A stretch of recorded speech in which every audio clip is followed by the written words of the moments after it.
So hello everyone, welcome sa Hats with Aldon. So ngayong araw kasama ko si Agi tsaka si Christina.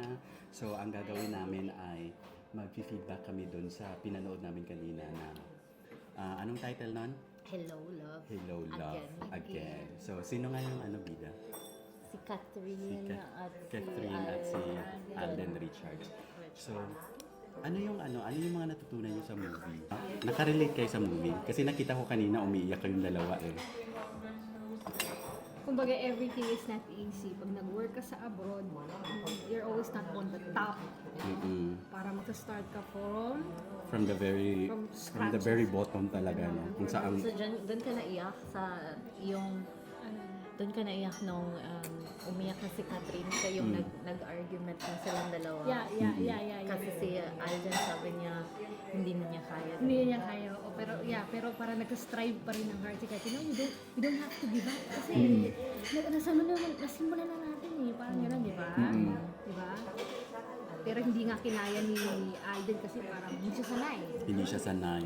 Kasi siya eh, parang iniwan niya yung buhay niya sa Hong Kong na ang ganda ng life niya sa Hong Kong, PR na siya doon, tapos Owner ng bar. tapos pinagpalit niya pagpunta niya doon sa Canada, bigla siyang naglinis ng kubeta, ganyan. Correct. So, ikaw, ano yung hugot mo dun? Bakit parang sobrang iyak na iyak ka sa movie?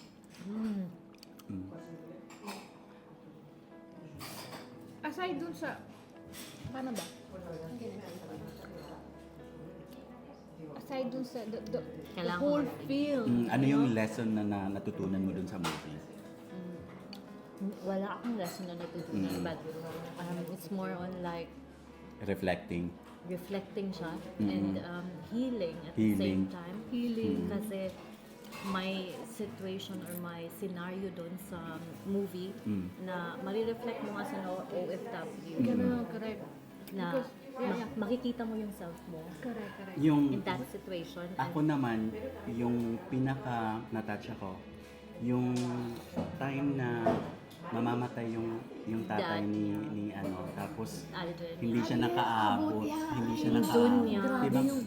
Yun naman yung kinatatakutan ko na. Same. Kinatatakutan ko na it's been siguro 8 years na, tapos hindi ko pa nakikita yung nanay lang. ko. Ganon. Tapos hindi, she's not getting any younger anymore. Tapos paano pag ganun, di ba?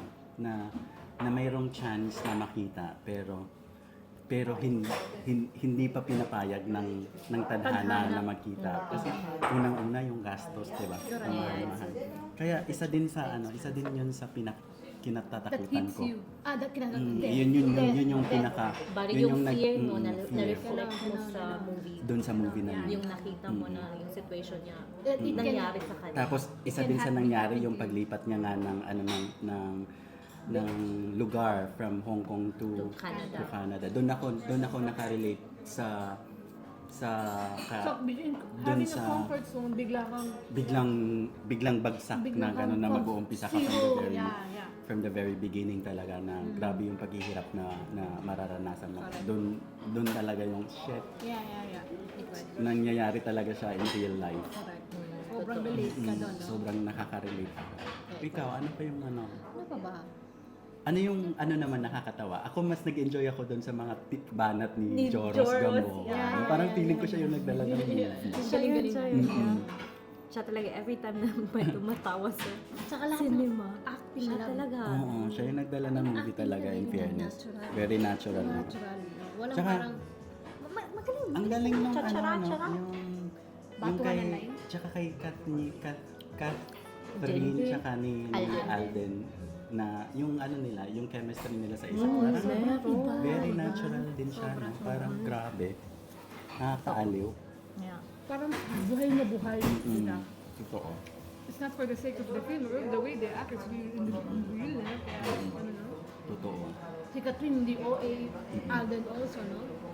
Yeah, the good thing about the movie is makikita mo how was Catherine? Mm-mm. So, Sa umpisa ng movie. parang baby pa siya. Grabe yung evolve niya, no? Yeah, As maturity an, talaga. Like, nag-mature siya sa field na ito.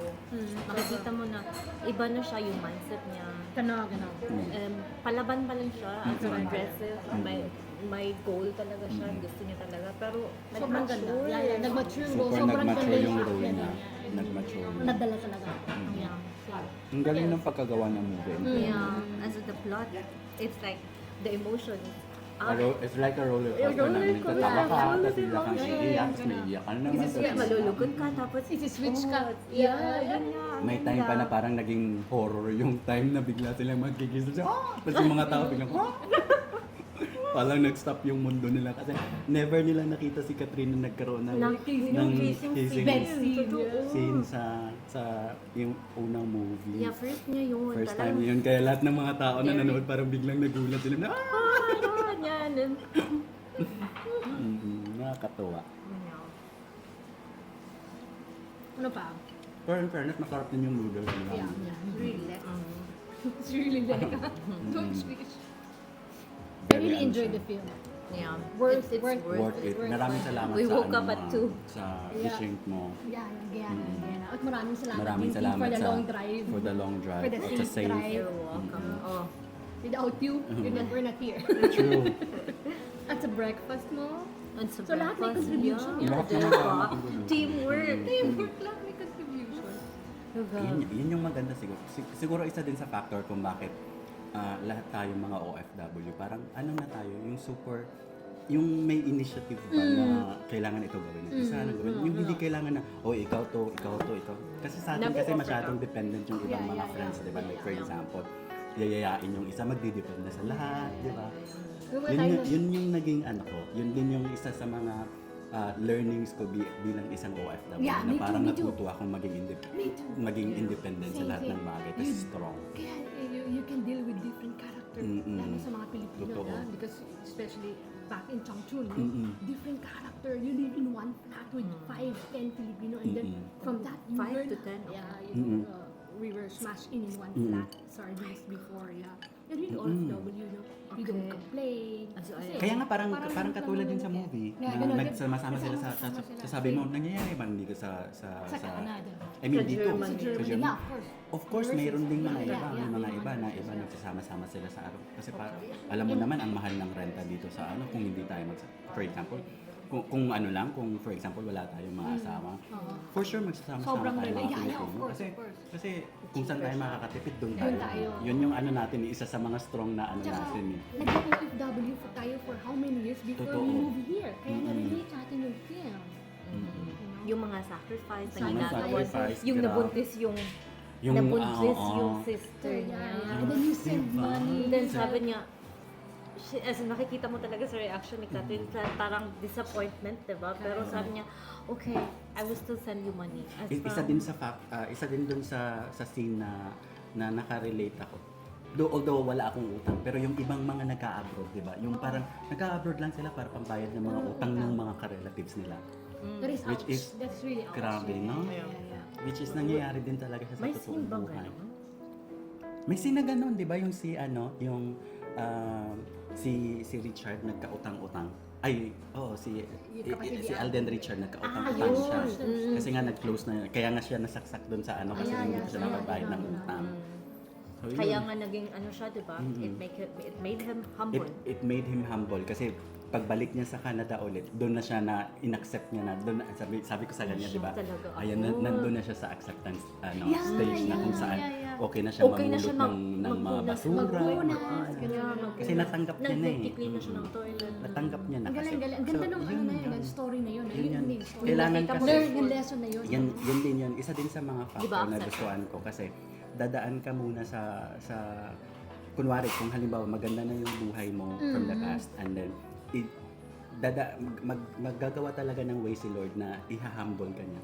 Kasi once na kasi nandun ka na, minsan kasi nakakalimutan natin na lumalaki yung ego Correct, natin. correct. And then, Tsaka, bigsak, So, humble. du kannst nicht hier, musst du zuerst hier Exactly. anfangen, no? Start, no? Bago ka, you have to so dapat experience kasi everything. kailangan mo ma-experience yung mga maliliit na Struggle. bagay kasi Yeah, doon yeah. mo ma-appreciate yung mga small things, Things. Makes you humble. Yeah. Makes you humble. Ganun. And then later on, ma-appreciate mo, no, di ba? So, siguro sa kung sasabihin niyo yung yung movie na in one word, feeling ko sa akin acceptance. For me, it's healing. Healing siya sa'yo.